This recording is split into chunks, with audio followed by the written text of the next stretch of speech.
Hello, I'm Lenny McGill with Glock Store. Thanks for joining me. Today we're going to talk about the strikers. You know, the factory striker is a hardened steel part, but there are some aftermarket parts that will improve your shooting, both accuracy as well as reliability. We offer two different strikers that I feel are very superior to the factory striker because they're lighter in weight. Now, when you think about the weight concept, why would the lighter in weight be a bigger issue or be an issue at all?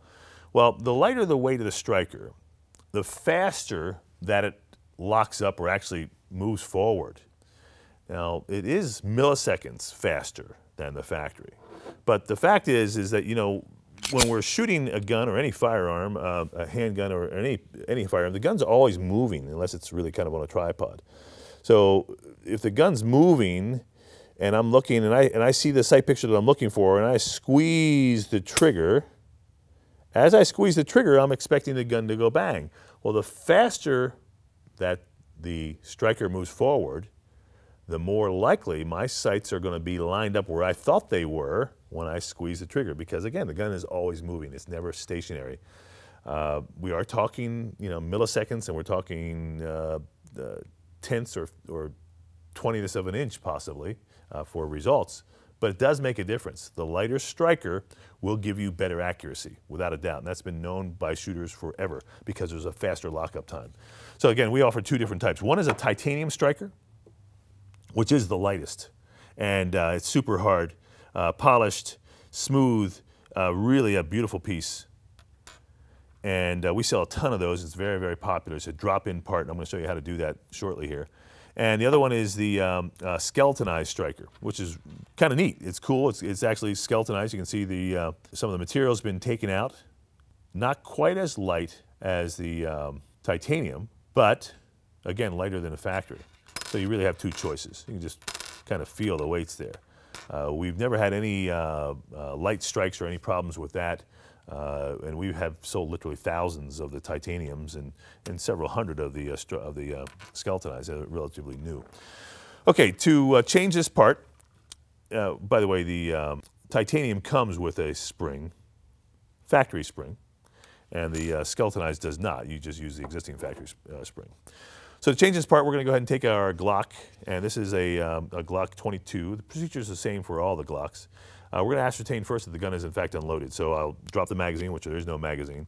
I'm going to inspect the gun. I see the trigger is in the fired position, so I assume, well, there's maybe, you know, no rounds in there, but I'm still going to check. Okay, I'm always going to check the gun. I'm going to go ahead, now that I've cleared the magazine, keep my finger in a safe direction. I'm going to go ahead and pull the slide back and visually inspect the chamber, make sure there's no rounds in there or anything stuck in there. Rack it a couple times and then pull the trigger in a safe direction. Now we know the gun's unloaded and I can work on it. In fact, as you know, I don't like to have any ammunition on my work table or even in the same room, or any loaded magazines that could inadvertently, you know, charge the gun as I go through this procedure. You know, it's just a good habit not to have any live ammo on the same work surface. First thing we're going to do is, I don't really need a punch set for this. I'm going to just use this to capture some of the parts as I pull them apart. I'm just going to pull the upper off the gun. To do so, I'm going to slide back the slide just a little bit, pull down the slide lock, and release the slide, and off it comes. I can put the frame aside because I'm going to work mainly on the back half. And many times we get people who call us and they can't get this slide cover plate off, and they start to yank on it with a punch or a knife or a screwdriver and get it all scratched up. There's a little trick to this, okay, and it's really simple. Once you see it, you go, oh, that's it? And it really is. I don't really have to take everything else apart. I think I will, just to get access to this. I'm going to take the guide rod out. This is a factory gun. It's got a factory plastic guide rod and a barrel. So we sell these guns, and many times people have us replace parts for them before we ship it to them. And that's no problem. We like to do that. So we usually install the parts for no charge. So if you ever want us to build a gun for you, let us know. To get access to the striker, there's the factory striker right there, I need to take the slide cover plate off. And to do so, you can really do it with your thumb, but the trick is you have to release the spring pressure of the striker and the extractor that's pushing up on the slide cover plate. And to do that, all we have to do is get in here with a punch and push down on this spacer sleeve that you'll see as soon as I take the striker assembly out. Okay, so let's see if we can get in there. There you go. So right there is a piece of black plastic. And I'm going to get in there with my punch and I'm going to push it down. It's actually spring loaded, so if I can just anchor this down here like this, I'll show you. Let me push this guy back, show you what's going on. I'm going to just push that down a little bit, okay? That's the plastic right there. And I'm just going to, I push the striker back. I'm going to push this plastic down. And once I do that, I take the spring pressure off that plate, and then with my thumb, I can just pull the slide off. So now that I've showed you what I'm going to do, what I'm going to do, I'm going to go ahead and do it. I'm going to push down, and now with my thumb, just push the plate off. It's really easy. There's no need to use a tool. Pull this guy out of the way. I mean, you can do this with a ballpoint pen, to be honest. And then here's a slide cover plate. And on the back of this plate, you'll notice there's a round hole. That's where that spring captures it. So it's almost impossible for you to pull this off unless you take the pressure from this spacer sleeve right here off of this slide cover plate. I mean, you can yank on it and scratch it and do all kinds of stuff, and it doesn't want to come out because it's kind of locked into that little channel right there. So you have to take the pressure off of that black piece as I just showed you. Now, that's it.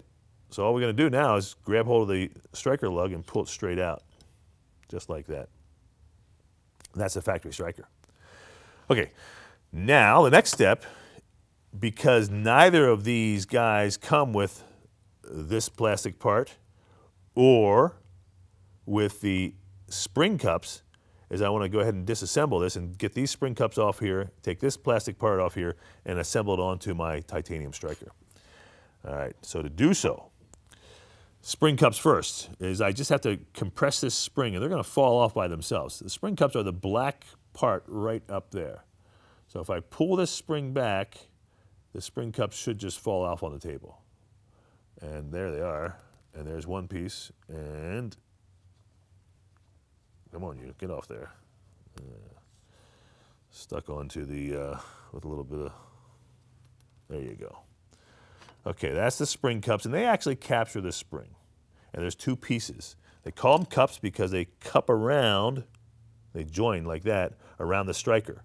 And they capture the spring on the striker ledge, which is right here.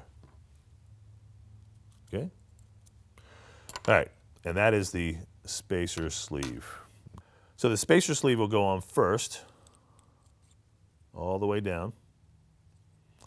Now this is kind of one of those procedures that's a three-handed procedure, which means it's almost impossible to do if you don't have a second hand or if you don't use a device. And I'm going to show you how to do it. So next is the spring. Okay, so now what we have to do is we have to compress this spring. The hard part about compressing the spring is it won't compress because you've got this guy down here and you're going to push these things in opposite directions. So what we have found is if you take the spacer sleeve and you put it into the firing pin channel in the slide, you can stand up the whole apparatus just like that. And then I can grab hold of this guy and I can compress this spring and put my spring cups on. So this is my third hand. So now this is not the easiest thing in the world, but you can typically do it with one spring cup at a time. So I'm going to depress the spring and capture this spring cup onto this side over here, underneath that guy, and then come up here and grab the other spring cup. And you can see I'm kind of hurrying because I got to compress this spring at the same time. And get that guy on there like so. Voila. I made it look easy. And that's it. So the key is using the firing pin channel of the slide to capture the apparatus to be able to give you that other place to compress this spring and get the spring cups on at the same time. And again, I dropped them on one at a time, just like that. And that's it. That is the installation of the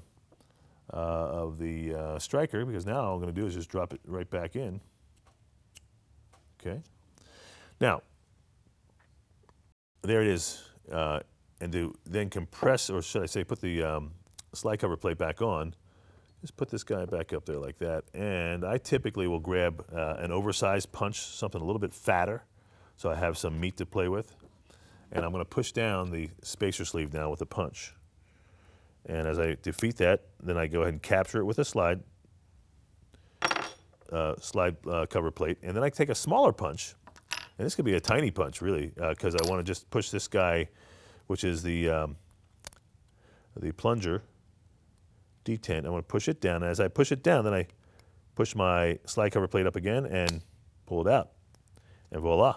And you heard that little clicking sound. That was a good sound because that was the spring coming back up and getting seated into the slide cover plate.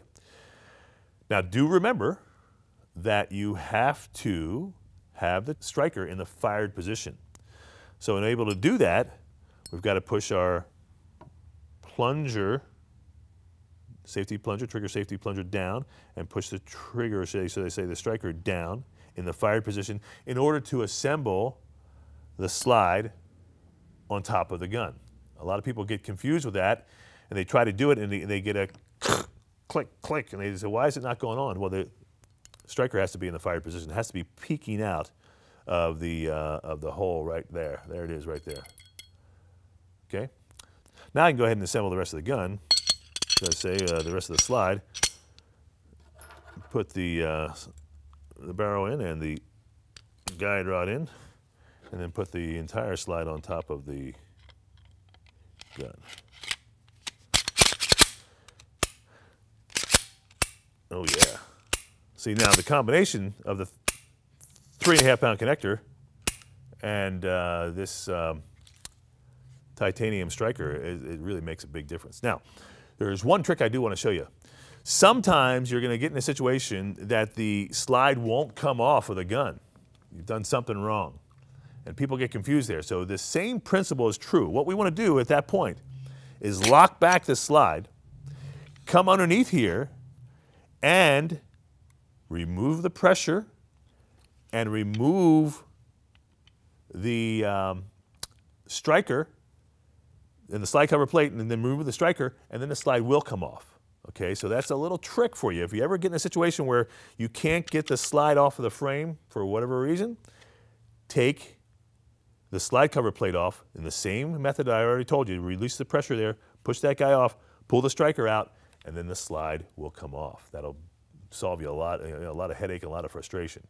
All right, so I hope you've enjoyed this presentation. This has been the installation and replacement of the factory striker with the titanium striker, and it will provide you with better accuracy. I'm Lenny McGill for Glock Store.